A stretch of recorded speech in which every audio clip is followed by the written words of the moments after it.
इतने इतने महापुरुष हमारे ब्रजमंडल के जिनके दर्शन सुलभ हैं, ऐसे भी महापुरुष ब्रज में हैं जिनके दर्शन सबने नहीं किए। जिनके दर्शन आपको सुलभ हैं, वो जिनके दर्शन करते हैं, ऐसे महापुरुष भी ब्रज में हैं। जहां ना कैमरे का प्रवेश है, जहां ना वीडियोस का प्रवेश है, जहां ना सोशल मीडिया का प्रवेश है, ऐसे महापुरुषों के दर्शन का सौभाग्य प्राप्त है। तो उनका चिंतन करने से क्या होगा? अब आप जितनी बार माला जप रहे हैं, श्री राधा श्री राधा श्री राधा, या जो भी आप जपते हैं, महामंत्र भी जपते हैं, हरे कृष्ण कृष्ण कृष्ण हरे हरे, हरे राम राम राम हरे हरे, अष्टाक्षर मंत्र श्री कृष्ण शरणम मम जपते हैं, या आपके गुरु के प्रदत्त जो आपको गुरु मंत्र है वो आप जपते हैं, उस समय चिंतन में वहां का कोई भाव आना चाहिए, नहीं तो नाम का कोई फल नहीं है। व्यक्ति औषधि लेते समय यह ध्यान रखे कि मुझे ठीक होना है, तो औषधि जल्दी काम करेगी। केवल औषधि ले ले और उसके बाद उसके जो नियम है, उसके जो परहेज हैं, उनका पालन ना करे तो फिर औषधि काम नहीं करती। पर नाम एक ऐसी औषधि है, भाव कुभाव अनख आलसहु नाम जपत मंगल दिश दशु। एक कितनी सुंदर कथा याद आई, गजेंद्र मोक्ष, ध्यान से सुनिएगा।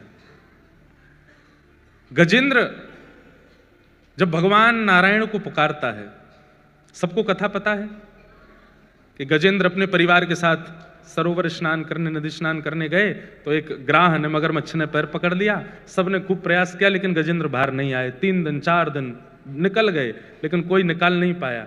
तब गजेंद्र को अपने पूर्व जन्म में गजेंद्र इंद्रद्युम्न नाम का एक राजा था, और उस जन्म काल में इंद्रद्युम्न राजा ने एक स्तुति लिखी थी। वो स्थिति एक जन्म बाद गजेंद्र के रूप में उसको याद आई, और तब वह उस स्तुति का गान करता है। पूरी स्तुति में किसी देवी का नाम नहीं, किसी देवता का नाम नहीं, किसी का नाम नहीं लेता। सब देवी देवता आकाश में खड़े हो गए हैं, गजेंद्र की ओर देख रहे हैं, लेकिन कोई भी नहीं जा रहा, क्योंकि सब मानिना बन के बैठे हैं कि हमें पुकारे तो हम जाएगा। जब सबको नाम नहीं बोले, तब अंत में गरुण पर विराजमान होकर शंख चक्र गदा पद्मधारी नारायण गए। तब स्तुति के अंत में गजेंद्र कहता है, नारायण खिल गुरो भगवन नमस्ते। मैं नारायण जो अखिल ब्रह्मांड के गुरु हैं, परमात्मा है, मैं उनको प्रणाम करता हूं। लेकिन गजेंद्र मोक्ष जब हो गया, भगवान ने गजेंद्र को उबार दिया, उसके बाद गजेंद्र ने एक क्लैरिफिकेशन दिया। कितना सुंदर है वो, सुनने योग्य बात। गजेंद्र कहता है कि मैंने तो स्वार्थ में पुकारा था, मैं विपत्ति में पड़ा था, मेरी मृत्यु की सैया थी, मेरे को कोई नहीं बचाने आ रहा था, तब मैंने स्वार्थवश होकर के कि हे नाथ मुझे बचाओ, तब मैंने ठाकुर जी को पुकारा। तो स्वार्थ से पुकारने वाले के लिए ठाकुर जी जब गरुण आसन होकर के आ सकते हैं, जो निस्वार्थ होकर के पुकारता होगा उसके लिए ठाकुर जी कैसे आएंगे? जिसका कोई स्वार्थ नहीं है, जिसका कोई भगवान से कुछ चाहिए नहीं। सूरदास जी का पद है,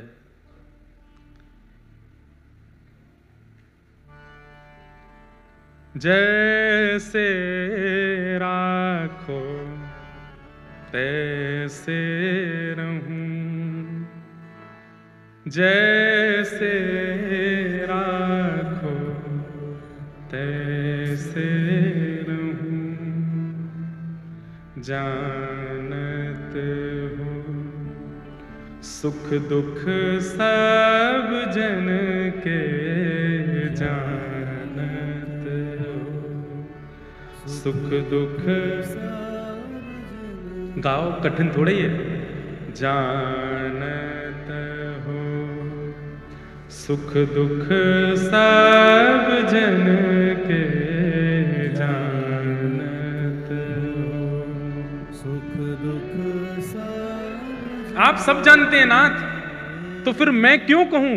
मुख से कछु न कहूं, मुख से कछु न रहूं, जैसे राखो तैसे रहूं, जैसे राखो तैसे। मारा गिरधर लाल थारो नचायो नाचूं रे मारा गिरधर थारो नचायो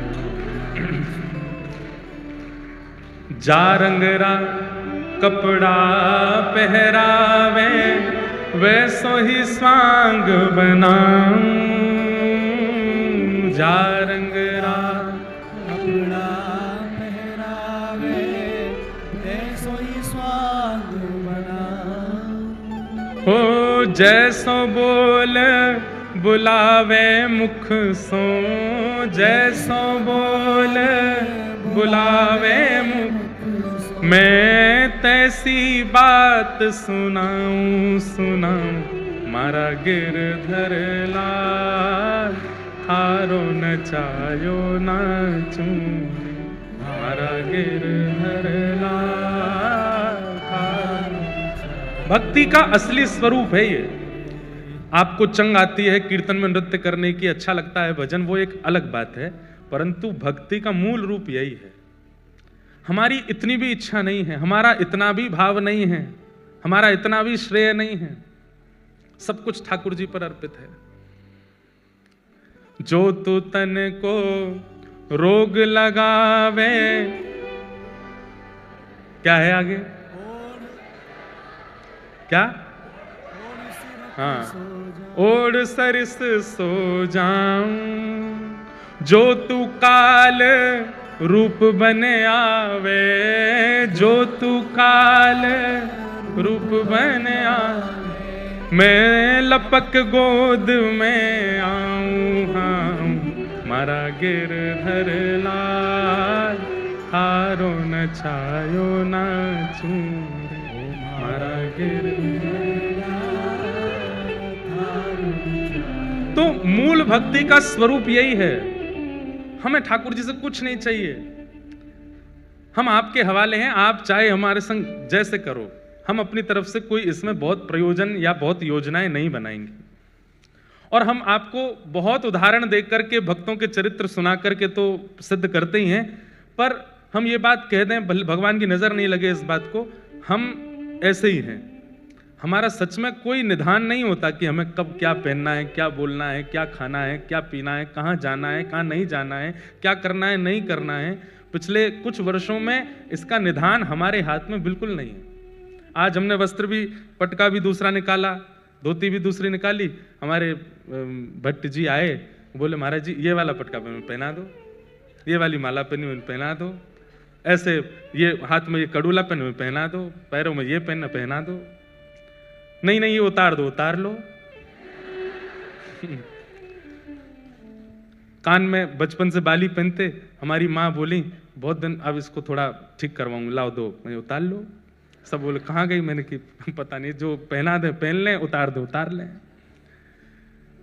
तो उसमें भी क्या है विधान कि जो कुछ भी लोग करा रहे हैं हाँ, इतना विवेक तो होना चाहिए कि कोई भाइयों कह दे चलो पब चलो हमारे संग, वहां थोड़ी जाओगे, ले चलो, ऐसा थोड़ी है। अब वहां चलो, उस गलत जगह पे चलो, ऐसे थोड़ी, वहां थोड़ी जाएंगे। इतना बुद्धि विवेक तो है कि जो अयोग्य है उसकी विवेक तो सत्संग आपको देता है, पर अपनी सुख की व्यवस्थाओं में अपनी इच्छा नहीं है, ठाकुर जी की इच्छा। गजेंद्र तो कहते हैं कि मैंने स्वार्थ से पुकारा तो वो आ गए रक्षा करने के लिए। अगर मैंने निस्वार्थ से पुकारा होता तो मुझे क्या प्राप्त होता, मैं वो सोच करके चिंतित हो रहा हूं। यदि मैंने निस्वार्थ से पुकारा होता तो क्या होता। तो वैष्णवों की 3 निष्ठा में सबसे पहली निष्ठा नाम निष्ठा। जब आप नाम उच्चारण करते हैं, आप राम भी अगर कहते हैं तो आपको राम जी का स्मरण होना चाहिए। अब आपको स्मरण कैसे करें? नव कंज लोचन कंज मुख कर कंज पद कंजा। कंज किसे कहते हैं? यह है कंज, कमल।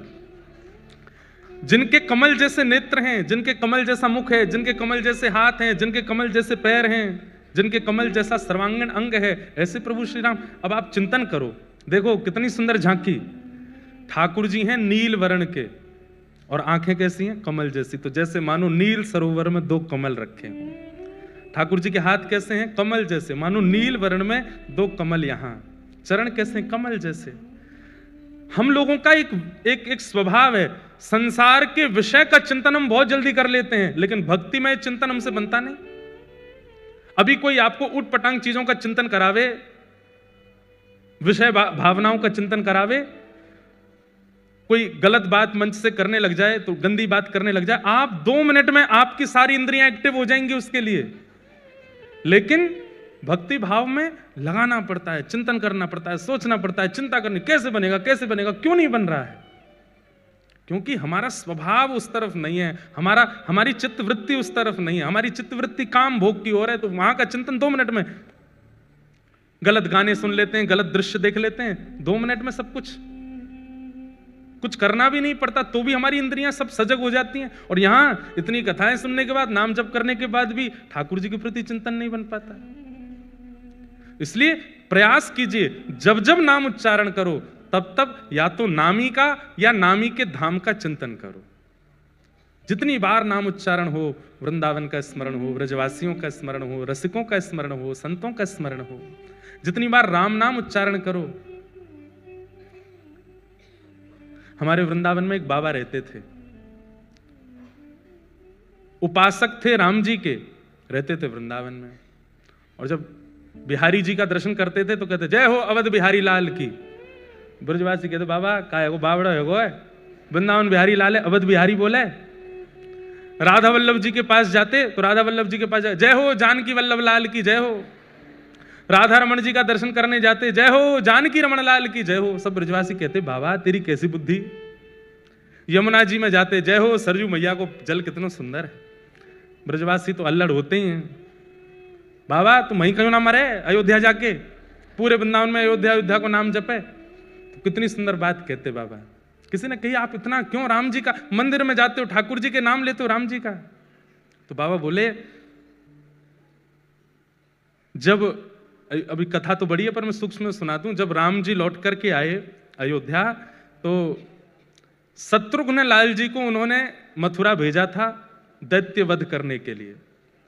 और उसके बाद शत्रुघ्न लाल जी वर्षों तक मथुरा में रहे राम जी के विरह में।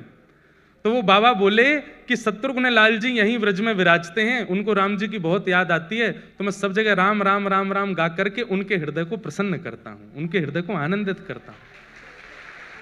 सोचिए लोगों की कितनी ऊंची भावना हो जाती है। हम वृंदावन में जाकर के नहीं कर पाते वो काम जो वो वृंदावन में रहकर अयोध्या का स्मरण कर रहे हैं, अयोध्या जाके वृंदावन का स्मरण कर रहे हैं, क्योंकि हमारा मन उस प्रकार का नहीं है। मन में विषय भोग और विषय वार्ताएं इतनी ज्यादा हमने श्रवण कर रखी हैं कि मन को उतनी जल्दी उस भाव का स्मरण नहीं होता। अभी नाम ले लें बड़ा पाव, तो कितनों के जीव में तुरंत स्वाद भी आ जाएगा, चिंतन भी आ जाएगा, उसका रस भी आ जाएगा, और दुकान भी दिख जाएगी, वो वाली दुकान सबसे अच्छी, वहां मिलता है बढ़िया वाला, उसमें चटनी भी अच्छी मिलती है, ये भी बढ़िया मिलता है। अभी हम नाम ले लें भांडीरवन, तो गए भी होंगे तो भी याद नहीं आ रहा होगा कि भांडीरवन में क्या था, कैसा था, स्वरूप क्या था, अयोध्या कैसा था, क्या था। इतना जल्दी इतनी उत्सुकता से याद नहीं आता, क्योंकि हमारी चित्तवृत्ति वहां नहीं है। तो वैष्णव की पहली निष्ठा नाम निष्ठा। नाम जपिए, पर नाम के साथ साथ धाम का या नामी का या धाम के वैष्णवों का चिंतन किया कीजिए, तब नाम सार्थक है। आप विश्वास मानिए 2 लाख नाम जप लीजिए, लेकिन 2 नाम जप लीजिए हमारी कही रीति से, वो 2 नाम 2 लाख पे भारी है। वैष्णव चिंतन के साथ, धाम के चिंतन के साथ। दूसरी निष्ठा है वैष्णवों की, पहली निष्ठा नाम निष्ठा, दूसरी निष्ठा एकादशी निष्ठा। एकादशी भार नहीं लगना चाहिए, एकादशी उत्साह के साथ होना चाहिए। अच्छा, भगवत संबंधी किसी भी कार्य में भार नहीं लगना चाहिए। सुबह सुबह कई लोग 2-2 घंटे पूजा करते हैं अपने घर में, और 2 घंटे पूजा करने के बाद जब निकलते हैं तो आकर के अल्लाह भाई चाय तो थक गए हम। आप अगर पूजा करके थके हो तो आप सेवा नहीं करके आए, आप श्रम करके आए हो। प्रेम के कार्य में श्रम नहीं होता। कोई अपने प्रेमी से मिलकर के ये थोड़ी कहता थक गया आज तो, अरे वो और उत्सुक हो जाता है, वो और चार्ज्ड हो जाता है। कथा सुनने के बाद में कोई जाति बिस्तर पे पड़ जाए, थक गए आज तो कथा सुन के, 3 घंटा बैठे वहां पे, तो आपने कथा, ये आपकी चित्तवृत्ति बता रहा है, आपकी स्थिति बता रहा है कि कैसी है आपकी चित्त की स्थिति। श्रम नहीं, उत्सुकता होनी चाहिए। एकादशी की तो प्रतीक्षा होनी चाहिए। आज क्या है? बोले आज नवमी है, अरे वाह, कल दसवीं, परसों एकादशी है, परसों व्रत करेंगे हम, परसों अपने लाल जी को प्रसन्न करने के लिए भाव अन्न जल का त्याग करेंगे, हम ऐसे रहेंगे। ये एकादशी के प्रति भाव। और एकादशी कर रहे हैं और घर में जिनकी एकादशी नहीं है वो रोटी खा रहे हैं, हमें मत दिखाओ। क्यों? रोटी देख लेंगे तो हमारा मन करेगा। ये कैसी एकादशी की आपका रोटी देख के मन कर रहा है? नहीं, व्रत उत्साह से होना चाहिए। माताएं बहनें हमारी कौन सा होता है, करवा चौथ का व्रत करती हैं, अब तो हमें याद रखना चाहिए। तो करवा चौथ का व्रत करती हैं। अरे बस सुनो, हमारी एक बात सुनो, हम कथा करते समय वही हैं पुराने वाले, ठीक है, उसमें कोई वो नहीं। हमको वैसे ही आनंद आता है कि हम भी छोटे बालक हैं सबकी तरह, उस वैसे ही हमको कथा करनी है 100 साल की उम्र तक। तो सुनो, बात तो सुनो पूरी। अब माताएं बहनें व्रत करती हैं, अब उस व्रत में कई माताएं बहनें जो हैं वो तड़प सी रही होती हैं कि कब निकलेगा चंद्रमा, कब निकलेगा। उस दिन जैसी चंद्रमा की आराधना कभी, कई जगहों पे बादल आ जाते। इस बार हम करवा चौथ वाले दिन बद्रीनाथ में थे, तो वहां पे 2-4 माताएं थी, वो भी बोले महाराज जी बादल आ गए। वहां तो बादल क्या, पहाड़ आ गए, पहाड़ के पीछे चंद्रमा है। तो बेचारे वीडियो कॉल करके जहां चंद्रमा दिख रहा, बोले हमको वहीं से दिखाओ। व्रत का मतलब, अब वहां व्रत का जो भाव है वो नष्ट हो रहा है कि आप तोड़ना चाह रहे हो। व्रत का मतलब क्या होता है? व्रत एक प्रकार का संकल्प है। आपने अपने प्रियतम के लिए, अपने प्रिय के लिए आज अन्न जल का त्याग किया है, उसमें उत्साह नहीं है तो वो व्रत श्रेष्ठ नहीं। एकादशी वैष्णवों की करवा चौथ है, हर महीने आती है। जितने तिलकधारी, जितने कृष्ण प्रेमी, जितने वैष्णव हैं, उन सबकी करवा चौथ है एकादशी। और करवा चौथ सौभाग्य से रखती है माताएं अपने पति की दीर्घायु के लिए। ऐसे ही वैष्णव जन अपने लाल जी के, अपने प्रिया प्रियतम के सुख के लिए, कि वो राजी रहें। देखो होता क्या है, अन्न नहीं खाते ना जब हम, तो हमारी एक दिन की आयु बढ़ती है। व्रत 2 ही होते हैं, अन्न व्रत और मौन व्रत। ये 2 ही हमारी जीवन को घटाते हैं। जितना अन्न खाओगे उतनी जल्दी आपका जीवन कम होगा, जितना बोलोगे उतनी जल्दी आपका जीवन घटेगा। इसलिए कम बोलो, कम खाओ, जीवन बढ़ेगा। इसलिए ये 2 व्रत बताए हमारे शास्त्रों में। विषय हैं तो बहुत सारे, पर ये विशेष हैं, अन्न व्रत और मौन व्रत। तो व्रत करने से क्या होता है, आपकी आयु एक दिन की बढ़ जाती है। एक दिन आपने अन्न नहीं खाया तो एक दिन की आयु आपकी बढ़ गई। वैष्णव क्या करते हैं, ठाकुर जी हमने अपना जीवन आपको दे दिया, हमने अपना सर्वस्व आपको दे दिया, हमने अपना समय आपको दे दिया, पर हम जो भी कुछ देते हैं आपको, उसमें हमें कोई प्रमाणिकता नहीं कि आपको मिला कि नहीं। पर आज हम अन्न छोड़ करके जो एक दिन की आयु हमारी बढ़ी है वो भी हम आपको प्रदान करते हैं, आपके चरणों में अर्पित करते हैं, ये आप स्वीकार करो। हमारा 80 वर्ष का जीवन है, 90 वर्ष का जीवन है, 60 वर्ष का जीवन, पता नहीं, पर उस 60 वर्ष के, 80 वर्ष के जीवन में हम जितने दिन एकादशी करते हैं उत्साह से, उतने दिन ठाकुर जी के पास पक्के रूप से हमको जाने को मिलेगा ही मिलेगा। उतने दिन तो ठाकुर जी अपने निकुंज में रखेंगे ही रखेंगे। इसलिए वैष्णवों की दूसरी निष्ठा क्या है, एकादशी निष्ठा। और वैष्णवों की तीसरी निष्ठा का नाम है तुलसी निष्ठा। आज तुलसी दिवस है, पूरा विश्व अलग दिवस बना रहा है, पर हम वैष्णवों के लिए आज तुलसी दिवस है।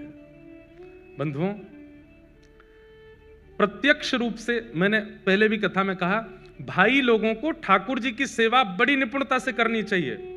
पर ठाकुर जी की सेवा में, शालिग्राम जी की सेवा में भी कई बार माताओं को निषेध बताया गया, और भी कई भावों में।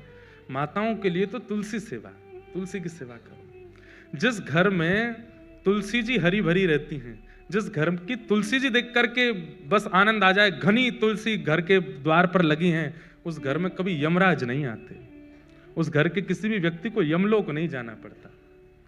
सबसे पहला प्रमाण तो यही है। और भैया सबसे बड़ी बात, आप लोग गूगल मैप पर एड्रेस डालते हो, गाड़ी आपकी वहां पहुंचा देती है। ठीक वैसे ही ठाकुर जी का जो गूगल मैप है उसमें केवल यही डालते हैं किन किन घरों में तुलसी है, वहां के डायरेक्शन बताओ, वहां की दिशाएं बताओ। तो जिस घर में तुलसी, उसी घर में ठाकुर जी का आगमन होता है, उसी घर में वैष्णवों का। हनुमान जी गए लंका, और लंका में जाकर के जब पूरा लंका का दर्शन कर, तभी उन्होंने देखा एक तुलसी का वन। यहां कहां सज्जन कर वासा, ये लंका निश्चरों की भूमि, यहां पे सज्जन कौन रहता? बताइए, तुलसी से ये प्रमाण मिल गया कि कोई सज्जन है। और जब भीतर जाकर के देखा तो विभीषण जी महाराज, विभीषण जी को देख करके हनुमान जी ने उनको सज्जन कह दिया और कहा तुम पर राम कृपा अवश्य होगी, केवल इतने मात्र से कि बाहर द्वार पर तुलसी लगी है। आज तुलसी दिवस है। एक तो तन में तुलसी धारण करो, कंठ में तुलसी जी पहनो। हमारे प्राण कब चले जाएं पता नहीं, तुलसी जी तन में होनी चाहिए, स्पर्श में होनी चाहिए। और दूसरा, घर पे तुलसी धारण करो, घर पे तुलसी विराजमान करो। आज इसी प्रकार से अपने तुलसी दिवस को आनंदित आप लोग करो। बहुत सारे प्रश्न आए हैं, इतने सारे आए कि मैं तो पढ़ ही नहीं पाया, लेकिन कुछ विशेष हैं इसलिए मैं सुना देता हूं पढ़ करके। महाराज जी, श्री कृष्ण जब साथ में होते हैं परिवार के साथ, और वहां वैष्णव के प्रति बुराई हो रही हो, दोष देख रहे हों, और हमें ना चाहते हुए भी वो सुनना पड़े, हम जानते हैं कि वो अपराध है, मतलब घर के लोग किसी वैष्णव का बुराई कर रहे हैं, चॉइस ना हो, तब हम सबके साथ रहें के भी मन में नाम जप करें। क्या मतलब उनका ऐसा भाव है कि घर में जब कोई वैष्णव अपराध कर रहा हो, हमें ना चाहते हुए भी मौन रह के सुनना पड़े, तो हमें क्या करना चाहिए? देखो, वैष्णव अपराध कोई व्यक्ति कर रहा है, वैष्णवों के प्रति अनर्गल बातें कर रहा है, आपको सुनने और देखने को यदि प्राप्त हो रही है, आप तुरंत उसका मानसिक त्याग करो, मन में उस बात को आने मत दो, मन में उसका चिंतन मत होने दो, और उस व्यक्ति के नाम से भी ठाकुर जी को प्रणाम करो, हे इसको सद्बुद्धि देना नाथ कि अब ऐसा ना करे। बस यही आप कर सकते हैं। लड़िएगा मत, विवाद मत करिएगा, विवाद वैष्णव का स्वरूप नहीं है। बंधुओं, कलिकाल जितना आगे बढ़ेगा उतना ज्यादा व्यासपीठ को, उतना ज्यादा संत समाज को, उतना ज्यादा वैष्णवों को खतरा बढ़ता ही जाएगा। लोग बाग दुनिया भर के प्रलाप करके कैसे भी करके चाहते हैं कि इतने वैष्णवों को कथा नहीं सुननी चाहिए, इतने लोग क्यों सुन रहे हैं, इतनी भक्ति क्यों बढ़ रही है लोगों में, इतने कृष्ण भक्त क्यों हो रहे हैं? तो कहीं ना कहीं कलयुग प्रलाप करवाता है लोगों से। आपको चाहिए आप मौन रहिए, उनके नाम से भी जप कर लो, ठाकुर जी इनको सद्बुद्धि दे। ठाकुर जी को नहीं छोड़ा लोगों ने, आजकल के वैष्णवों को क्यों छोड़ेंगे? इसलिए उस पर ज्यादा चिंतन नहीं। कहा जाता है कि माता पिता की सेवा ईश्वर की भक्ति के स्वरूप है। अगर वह इस दुनिया से चले गए और आपकी सेवा वाला कर्म अपने अनुकूल नहीं, विपरीत निकले और आपको अत्यधिक कष्ट दे, उसका निवारण दें।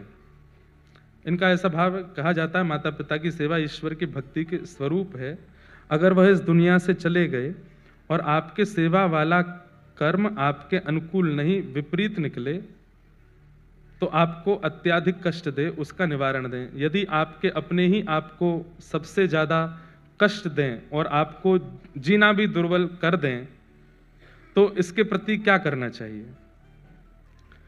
प्रहलाद जी महाराज का चिंतन करो, जहां पिता ही हिरण्यकश्यप हैं, पिता ही मारते हैं, पिता ही मरवाने की आज्ञा देते हैं, ऐसी स्थिति में भी प्रहलाद जी महाराज। बंधुओं, एक चीज सीखिएगा, भक्ति परिस्थिति के अनुकूल विचलित नहीं होने देती। परिस्थिति में चाहे पति, चाहे पत्नी, चाहे माता पिता, चाहे अंतरंग व्यक्ति भी आपके विपरीत हो जाए, तो भी अगर आप भक्त हैं तो आप विचलित नहीं होंगे। प्रहलाद जी महाराज से सीखो। प्रहलाद जी महाराज प्रसन्न, प्रहलाद जी ने नृसिंह भगवान को इसलिए प्रकट कर दिया क्योंकि इतने समस्त प्रलापों में भी एक बार भी अपने पिता को दोष दृष्टि से नहीं देखा। अब एक कथा सुनाते हैं। हमारे पांडुरंग भगवान के अनेक भक्त हुए, उनमें से एक भक्त हुई सक्कूबाई। कौन हुई? सक्कूबाई। तो सक्कूबाई की कथा मैंने सुनाई है पहले भी, पर मैंने एक ग्रंथ में कुछ अलग भी पढ़ा, पंढरपुर में ही। आज स्मृति में आया तो सुना देता हूं आपको, ध्यान से सुनिएगा। सक्कूबाई एक वैष्णव कुल में जन्म हुआ सक्कूबाई का। परिवार, माता पिता, भाई बंधु सब भक्त थे। सक्कूबाई का बाल्यकाल और विवाह से पूर्व का जीवन इतना अच्छा था क्योंकि सब भक्त थे। लेकिन विवाह के बाद कन्या कैसे कुल में जाएगी इसका कोई प्रमाण नहीं दे सकता। सक्कूबाई का विवाह किया गया, लेकिन परिवार ऐसा मिला विपरीत, और विपरीत ही नहीं, विपरीत की पराकाष्ठा। कई घर ऐसे होते हैं जहां सास ससुर अनुकूल नहीं है लेकिन पति अनुकूल है तो भी निर्वहन किया जा सकता है। पति अनुकूल नहीं है लेकिन सास ससुर अच्छे तो भी निर्वहन हो जाता है। बहुत सौभाग्यशाली मानिए कि सब अनुकूल हैं, माता पिता सास ससुर पति बच्चे सब अनुकूल हैं, तो बहुत बड़ी कृपा है ठाकुर जी, नहीं तो कोई ना कोई प्रतिकूल ही रहता है। तो सक्कूबाई का तो ऐसा जीवन, ससुर जी भी प्रतिकूल, सासू मां भी प्रतिकूल, देवर ननद भी प्रतिकूल, और अंत तो गत्वा पति भी प्रतिकूल, कोई भी उनका था नहीं। सावधानी से सुनिएगा, प्रतिकूल थे सब। सक्कूबाई घर में आई हैं, ब्याह करके आई, ब्याह करके आते ही पहले दूसरे दिन से ही सास ने डांटना, गाली देना, बुरी तरीके से बात करना, बेवजह बिना किसी अपराध के सक्कूबाई को कष्ट देना प्रारंभ कर दिया। परंतु सक्कूबाई ने विचार किया कि अब ये मेरा परिवार है, अब जैसा भी है मुझे स्वीकार तो करना है। सक्कूबाई निर्वहन कर रही थी वहां पर। एक दिन सक्कूबाई अपने भवन से बाहर जल भरने के लिए सरोवर के पास गई। तभी जय जय राम कृष्ण हरि, जय जय राम कृष्ण हरि, राम कृष्ण हरि कीर्तन करते हुए वारकरी वारी जा रही थी पंढरपुर। वारी समझते हैं, जाती है ना, आषाढ़ी एकादशी पर वारी जाती है। मुंबई से भी बहुत वैष्णव, वारकरी वैष्णव जाते हैं। क्या अद्भुत नजारा होता है पंढरपुर के मार्गों का, जगह जगह से वारी आती है। एक बात तो माननी पड़ेगी, भारत में सब जगह भक्त हैं पर महाराष्ट्र जैसे नहीं है। महाराष्ट्र अद्भुत है। ऐसा है ना कि कई लोग तो आपकी भक्ति में सहायक होते हैं, और कई लोग जो होते हैं उनको ये लगता है ये क्यों कर रहा है भक्ति, इसकी तो शिकायत होनी चाहिए। जो 2-4 माताएं बहनें और थी, उन्होंने सक्कूबाई की सास को जाकर बता दिया। बोले अरे बहू तो निकल गई हाथ से। बोले कहाँ गई? बोले वो वारी जा रही है पंढरपुर, उसमें नाच रही है, संतों के बीच में नाच रही है और नाचती हुई जा रही है, सब छोड़ छाड़ के निकल गई है।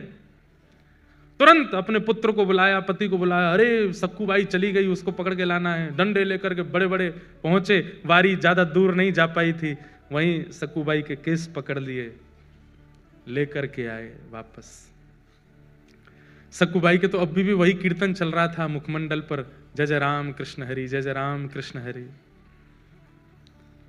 परिवार के लोगों ने लाकर के सक्कूबाई को एक खंबे से बांध दिया, और बांध करके एक एक करके सक्कूबाई पर प्रहार करने लगे। नेत्रों में अश्रु भराए, आज रोने लगी फूट फूट करके, हे विठोबा, क्या मैं इतनी बड़ी अपराधी हूं? क्या मैंने इतना प्रारब्ध मेरा गलत है, इतना मैंने जीवन में दोष है जो मैं पंढरपुर नहीं जा सकती, मैं वारी में नहीं जा सकती, मैं कीर्तन नहीं कर सकती? इतना कष्ट संकट विपत्ति ये सब मुझको प्राप्त होते हैं, क्या मैं इतनी बड़ी दोषी हूं? और बंधुओं, जब ऐसी परिस्थितियां जाती नहीं है ना, बार बार आती रहती हैं, आती रहती हैं, तो भाई सहना तो भक्त को आता है, पर एक समय ऐसा आता है कि भक्त सहते हुए ठाकुर जी को ही सुना देता है। बोले अब तो बस करो नाथ, आपने जो कुछ दिया मैंने सब स्वीकार किया, पर मैं भी तो एक स्थिति में, कौन सा आपसे वैभव संपत्ति मांग रही हूं, आपका दर्शन ही तो मांग रही हूं। जब ऐसा कहकर के सक्कूबाई रोने लगी, परिवार के लोग मारते हुए थक गए, चले गए अंदर। सक्कूबाई खड़ी है, सास ने कह दिया अब इसको ना भोजन मिलेगा ना पानी मिलेगा, यहीं खड़ी रहेगी और सुबह से शाम तक जब जब हम निकलेंगे तब तक मारेंगे इसको। देखूं तो सही कैसे जाती है, दोबारा कभी इसके हृदय में इच्छा, इसकी आत्मा घबराए कीर्तन सुन करके, इतना मारना है इसको। सक्कूबाई भूखी प्यासी खड़ी हैं और रो रही है, विठोबा, विठ्ठल विठ्ठला, विठ्ठल विठ्ठला, विठ्ठल विठ्ठला, विठ्ठल विठ्ठल विठ्ठल विठ्ठल विठ्ठला विठ्ठल विठ्ठला विठ्ठल विठ्ठला विठ्ठल विठ्ठल विठ्ठल विठ्ठल विठ्ठला विठ्ठल विठ्ठला विठ्ठल विठ्ठल विठ्ठल विठ्ठल विठ्ठल विठ्ठला। गाइए।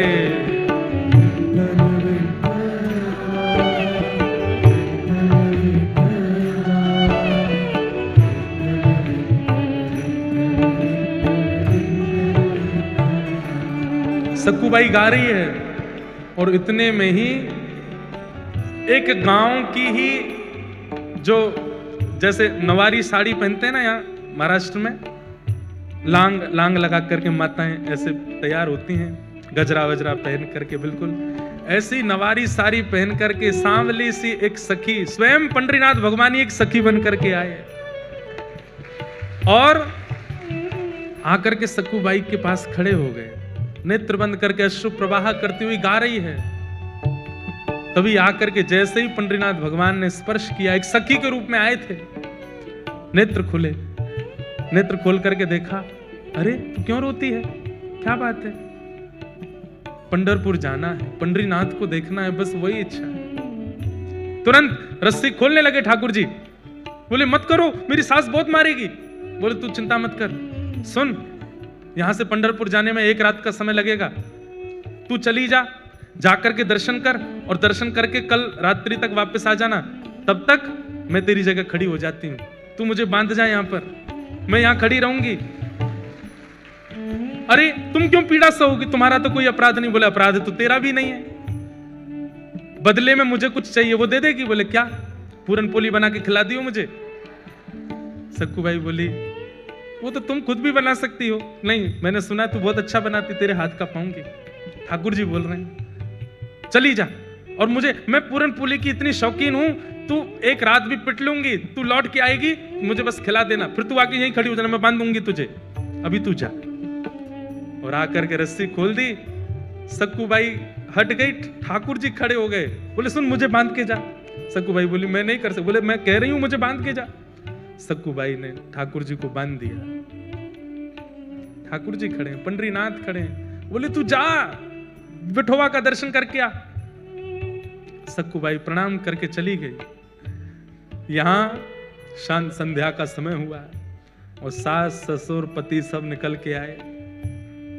ठाकुर जी ने सक्कूबाई का ही रूप धारण कर लिया, जैसे सक्कूबाई के केश खुले थे, घाव थे, वैसे ही बन गए।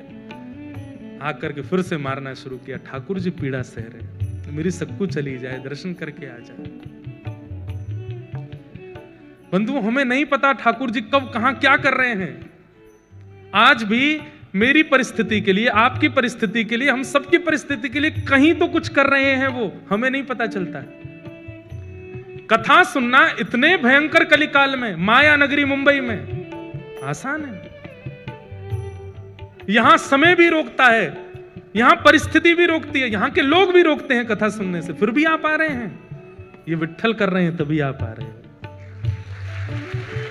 आपको रोकने वाले, आपको टोकने वाले, आपकी परिस्थितियों को किसी भी प्रकार से करने वाले उन लोगों को लेट कर देते होंगे, उनको कैसे भी करके उनका फोन एंगेज जा रहा होगा, आपसे बात नहीं हो पा रही होगी, कुछ भी करके ठाकुर जी ऐसी परिस्थिति बनाते कि तू जा कथा सुन, ताकि तेरी भक्ति में और वर्धन हो जाए। पति मार रहा है, सास ससुर मार रहे हैं, ठाकुर जी पिट रहे हैं खड़े होकर के, और बोले मेरे भक्त को जो कष्ट मिला वो मैं भी तो सहूं। अनुब्रजाम में हम नित्यम पूये ये तन्य रेणु भी। ठाकुर जी कहते हैं मैं नित्य अपने भक्तों के पीछे पीछे घूमता हूं, मेरे भक्त का कोई अपराध करता है तो वो इस बात को निश्चित रखे वो अपराध मेरा भी हो रहा है। मेरे भक्त के मुख पर तुम गाली दे रहे हो तो मेरे सामने खड़े होकर के गाली देने में तुमको जैसा लगेगा वैसा ही हो रहा है, तुम मुझे ही गालियां दे रहे हो। सक्कूबाई तो पहुंच गई पंढरपुर, तो यहां ठाकुर जी पीड़ा सह रहे हैं। सुबह का समय हुआ, रात निकल गई, ठाकुर जी खड़े रहे भूखे प्यासे, पति आता था रोज रस्सी देखने के लिए, ढीली तो नहीं हो गई, और जैसे ही सक्कूबाई की रस्सी पेट के पास से पकड़ करके देखी ढीली तो नहीं है, जैसे ही हाथ लगाया तो ठाकुर जी के अंग का स्पर्श जैसे ही पति को हुआ, उसके चित्त में दया का संचार होने लगा, दया की भावना आने लगी। बंधुओं, जब कभी भी इस संसार में दुनिया निर्दयी हो गई हो, लेकिन आपके चित्त में तब भी दया आई हो, तो ये बात याद रखना, ठाकुर जी ने छुआ है आपको, इसीलिए दया आ रही है, इसीलिए प्रेम आ रहा है। ये दया की भावना, ये प्रेम की भावना, ये सरल स्वभावना, ये आपका नहीं है। आप सब तो राक्षस हैं, हमारे अंदर ये सहज स्वभाव का प्रादुर्भाव ठाकुर जी के स्पर्श से होता है। जब जब दया आवे, जब जब किसी के ऊपर करुणा आवे, किसी के ऊपर दया आवे, किसी की सरलता, किसी के प्रति दीन भाव आवे, समझना ठाकुर जी ने छुआ है। सक्कूबाई के पति ने जैसे छुआ तो दया आ गई। कितनी दया आई? भूखी है, 2 दिन से कुछ खाया नहीं तूने, चल अभी मां पिता को आने में देर है, तब तक मैं रस्सी खोल देता हूं, कुछ खा ले, खुद बना के खा ले। रस्सी खोल दी, और सुन मेरे लिए भी बना देना। थोड़ी दया ही आई है, ज्यादा थोड़ी आई है, थोड़ी सी दया आई है। आहा, आप ये मत सोचिए कि वो कितना निर्दयी है, ये सोचिए कि एक सक्कूबाई के कारण ठाकुर जी कितनों भक्तों के हाथ का बना हुआ प्रसाद ठाकुर जी पाते हैं। ठाकुर जी के हाथ का बना हुआ प्रसाद ये दुष्ट निशाचर पाने जा रहे हैं सक्कूबाई के कारण। ठाकुर जी आटा लेकर के आए हैं, और जो सामग्री होती है पूरन पोली में सब ठाकुर जी व्यवस्थित कर रहे हैं, अपने हाथ से आटा मार रहे हैं, उसके अंदर वो जो मीठा मीठा सामग्री होते है उसको धर रहे हैं, बेल रहे हैं अपने हाथ से, कोमल हाथों से। ठाकुर जी ऊपर वैकुंठ में बैठी लक्ष्मी रो रही है ठाकुर जी को देख के। ये कैसा सौभाग्य, एक भक्त के लिए ठाकुर जी कितना करते हैं। अभी बंधुओं जनाबाई का प्रसंग नहीं आया, नहीं तो नेत्रों के अश्रु रुकेंगे नहीं। ये पंडरीनाथ भगवान की ऐसी ऐसी लीलाएं हैं कि मैं क्या सुनाऊं।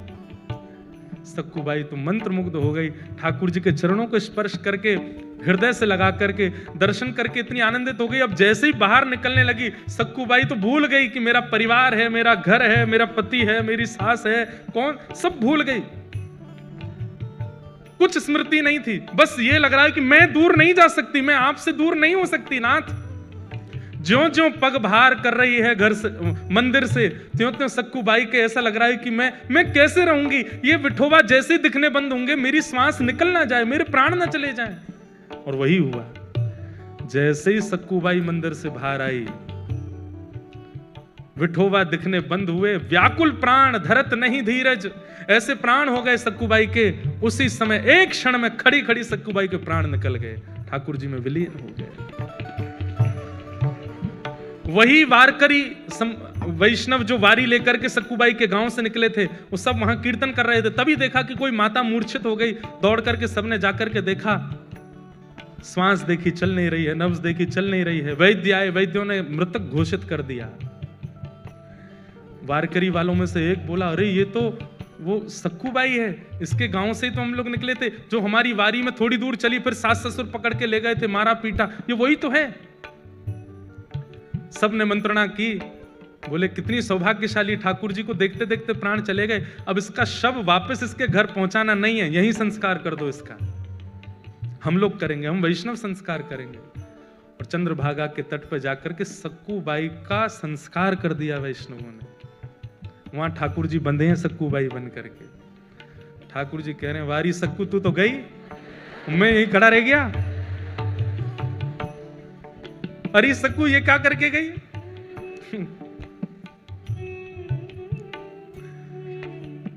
तब रुक्मणी जी को चिंता हुई कि सक्कू तो वैकुंठ पहुंच गई, ठाकुर जी में सक्कू बने खड़े हैं। तब ठाकुर जी से कहा, नाथ ये मैं बहुत सह रही हूं, आप इतना कुछ वहां सह रहे हैं, मैं देख के मेरे को व्याकुलता हो रही है, अब नहीं होगा ये काम, अब कुछ करिए। बोले क्या करूं, सक्कू तो गई, मेरे को यहाँ रहना ही पड़ेगा। बोले नहीं नहीं नहीं, कुछ तो करो। तो ठाकुर जी गए पंडरीनाथ भगवान चंद्रभागा जी के तट पर, और सक्कूबाई की चिता की जो राख थी, उस राख से सक्कूबाई का स्वरूप बना करके पुनः उनको जीवित कर दिया। और जीवित करके कहा, अरे सक्कू, बोली मुझे क्यों आपने वापस इस संसार में बुला लिया? ठाकुर जी बोले, मैं बंधा हूं वहां पे, बोले वहां जा। नाथ, उस नरक में मैं कैसे जाऊं? बोले कुछ नहीं, इतने दिन मेरा संग किया, मेरे हाथ की बनी पूरन पोली खाई है उन्होंने, अब मेरा तो वहां पर पदार्पण हो चुका है, मेरे हाथ में मुझे जो करना था कर लिया, अब तेरे चरण दोबारा जब वहां पड़ेंगे, अब तू परम भक्ता हो गई है, तेरे चरण पड़ते ही वो शुद्ध हो जाएंगे, अब तू वापस जा। और वापस जा करके वहां पर व्यवस्थित हो। सक्कूबाई अर्धरात्रि के समय पहुंची, ठाकुर जी में सक्कूबाई बने खड़े थे, उनको मुक्त किया, मुक्त करके ठाकुर जी तो अंतर ध्यान हो गए, कृपा करके सक्कूबाई वहां आकर के खड़ी हो गई। आज सुबह उठते ही पता नहीं क्या सास ने रात में स्वप्न में कुछ देखा, पति को कुछ हुआ, सब ने आकर के सक्कूबाई को खोल दिया। वो तो सक्कूबाई तो ठाकुर जी तो जा चुके, सक्कूबाई आ गई। सबने कहा, सक्कू अब हमें लगता हमने तुझे बहुत पीड़ा दी, बहुत तुझ पर अत्याचार किया, अब तू हमारी है, तू हमारे साथ प्रेम से रह। लेकिन अभी भी थोड़ा रोष और क्रोध तो उनके मन में था ही, तो थोड़ा इतनी ज्यादा दयावंत तो हुए नहीं। लेकिन अब घटना क्या घटी, वो जो वारकरी वैष्णव जिन्होंने संस्कार किया था सक्कूबाई का, तो सक्कूबाई के वस्त्र और आभूषण वो लेकर के बोले वो घर पे दे चलते हैं, और थोड़ी सी अस्थियां भी ले ली थी, बोले उसको पति को कह देंगे नदी में बहा देना। यहां सक्कूबाई झाड़ू लगा रही थी घर में, जैसे ही वो वारकरी वैष्णव आए, घर में प्रवेश करती पहला तो मूर्छित ही हो गया, दूसरा बोला क्या हुआ क्या हुआ, बोले देख भूत। भीतर देखा तो सक्कूबाई झाड़ू लगा रही है। इतने में सास ससुर सब आए, बोले अरे इतने सारे ये वारकरी यहां कैसे? बोले हमें समझ नहीं आ रहा ये हुआ क्या है। बोले क्यों? तो वस्त्र दिखाए तो सक्कू के वस्त्र, वही वस्त्र वही आभूषण वो जो पहनती थी वो सब कुछ था। और बोले ये क्या है? बोले मटके में अस्थियां हैं। बोले किसकी? बोले इनकी। सब अस्त व्यस्त हो गए। तो फिर सक्कूबाई ने पूरी कहानी बताई। बोले कि मैं तो यहां थी नहीं, मैं तो पंढरपुर में थी, ठाकुर जी का दर्शन करने के लिए गई थी, वहीं मेरे प्राण चले गए, तो आप सबने मेरा संस्कार कर दिया, तो फिर तुम दोबारा जीवित कैसे हुई? बोले कि मैं गई पंढरपुर और मेरे पीछे से पूछो ये लोग क्या कर रहे थे। बोले आप लोग क्या? बोले हम तो सक्कू को रोज मारते थे, उससे पूरन पोली बनवाते थे। बोले सक्कू तो पंढरपुर में थी, तो यहां किसको मार रहे थे? तब सक्कूबाई के नेत्र सजल हो गए। बोले पंडरीनाथ खड़े थे यहां पर, वही कर रहे थे सब। ये सुनते ही परिवार के लोग तो घुटनों पर बैठ गए, रोने लगे। बोले हमने ठाकुर जी को मारा, हमने ठाकुर जी से पूरन पोली बनवाई, हमने ठाकुर जी से सेवा करवाई। सब देख करके आश्चर्यचकित हो गए। बोले अब क्या करें? बोले बस अब सब छोड़ो, जिन्होंने हमारे लिए इतना कुछ किया, अब उन्हीं के नगर में चलो। और सब छोड़ करके श्री सक्कूबाई अपने पूरे परिवार के सहित पंढरपुर चली गई और श्री पंडरीनाथ भगवान के चरणों में विराजमान होकर के अपना शेष जीवन वहीं व्यतीत कर दिया। तो ये जितने प्रश्न आपके आए हैं, विपरीत हैं, आदि हैं, इसमें एक बात आपने नोट की, आप उनमें भी दोष मत देखो। ये बात करने में बहुत कठिन है, पर अगर कर लोगे तभी तो सक्कू बन पाओगे, तभी तो प्रहलाद बन पाओगे, तभी तो ध्रुव बन पाओगे। नहीं कर पाओगे तो फिर आप रमेश हरेश जो भी हो वो रह जाओगे। ये करना पड़ेगा कि आपको उनमें दोष ना दिखे, आपको उनमें कमियां ना लगे।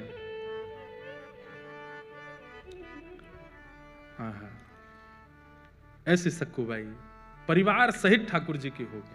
बंधुओं, एक वैष्णव जब एक परिवार में होता है, एक वैष्णव जब अपनी एक मित्र मंडली में होता है, एक वैष्णव जब एक परिस्थिति में होता है, उसका दायित्वमपेत कृत्यम द्वैपायनो विरह कातरया जुहाव पुत्रेति तन्मयतया तरवोभिनेदु तम सर्वभूत हृदयम मुनिमानतोस्मि।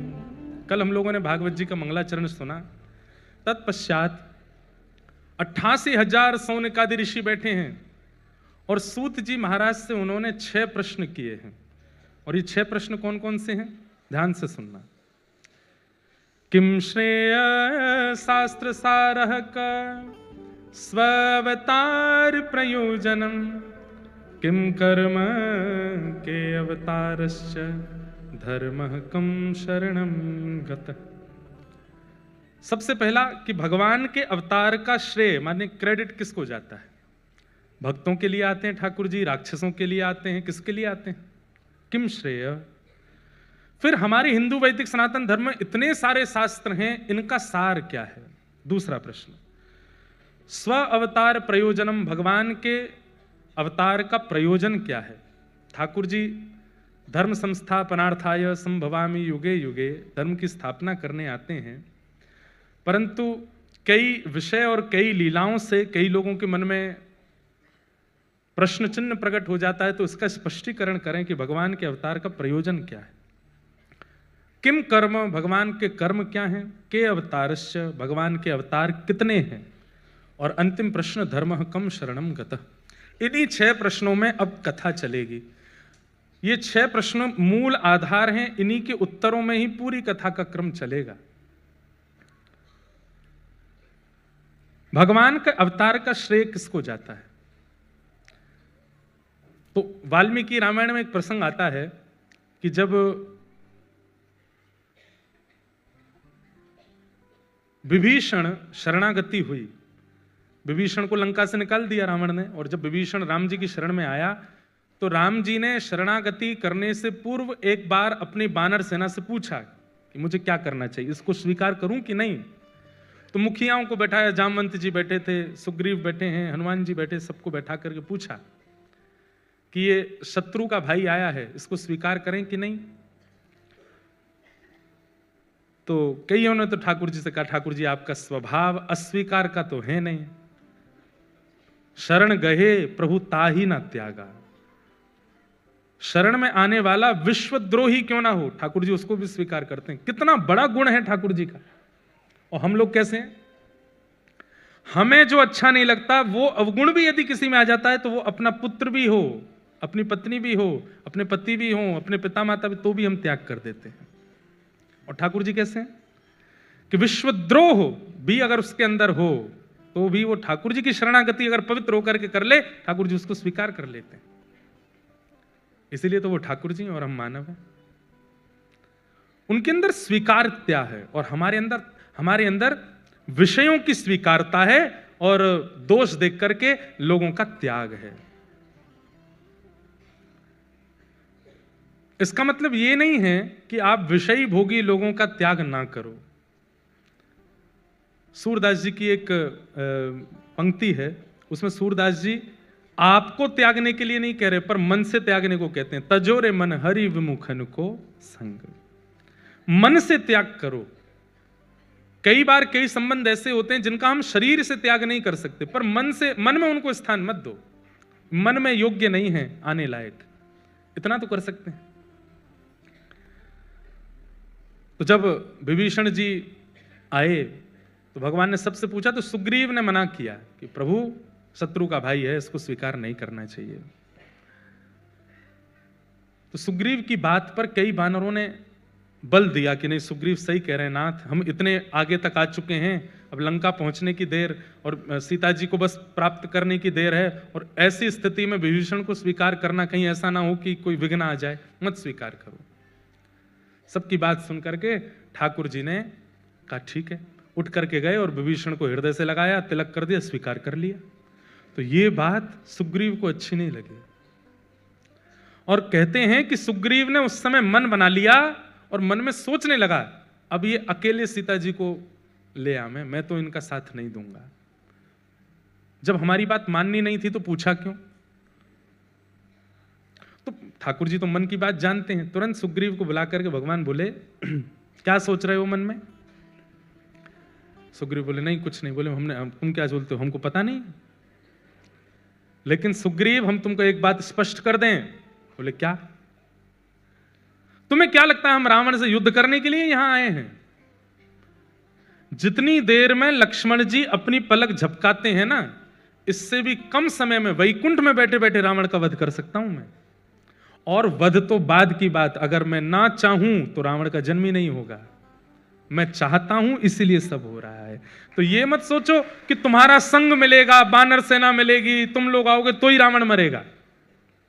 ये सब तो लीला तुम लोगों को सुख देने के लिए कर रहा हूं, मेरी इच्छा हो जाए तो रावण का जन्म ही नहीं होगा। इसलिए तुम ये विचार मत करो कि मैं अकेले सीता जी को, अब भी तुम सब तो, महाभारत के प्रसंग में भी यही आता है कि अर्जुन को अपने गांडीव धनुष का बहुत अभिमान हो गया।